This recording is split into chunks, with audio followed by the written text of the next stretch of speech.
Parlamento Nacional decide cancelar a plenária e a segunda-feira, também a agenda urgente do Ministério Público. Segunda-feira, Lorno Ronulo Racing Fulang Maio Tinang, secretária mesa Parlamento Nacional, deputada Maria Teresa Guzmão afirma que o regimento Parlamento Niang, cada segunda-feira lolos ia plenária, banhira ia período ordem do dia. Nunemos agenda plenária ba terça-feira abang, continua la ia plenária, tambah la ia período ordem do dia. Quando ia plenária, banhira ita ia período ordem do dia, do regimento do Parlamento Nacional. Mas bem, quando la ia ordem do dia, ne kata plenária la ia.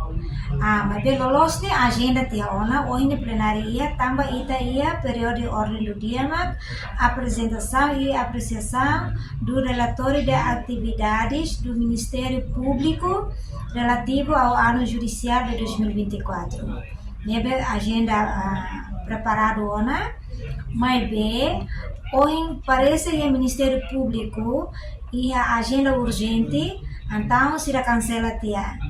Se cancela o Ministério labele mai, então o deputado Ciro labele hal tidak. Então tambah cancela o Ministério Público, então automatis período ordem do dia ne la iha. Ne la tu regimento la iha plenária. Ini regras berbagai hanesan. Plenária la iha tambah la iha período ordem do dia.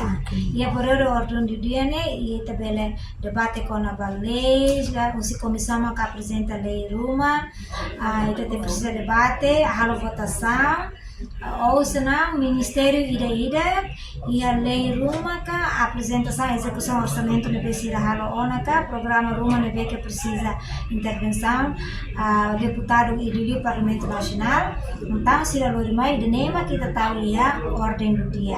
Reportagem Melda Fátima, Televisão Timor Post. Janela informação ba emogoto. Atau tem informação atual dia kliu, kita haluha. Haneham botão subscribe, like, halo comentário no fahe tutang ba media sosial hotu.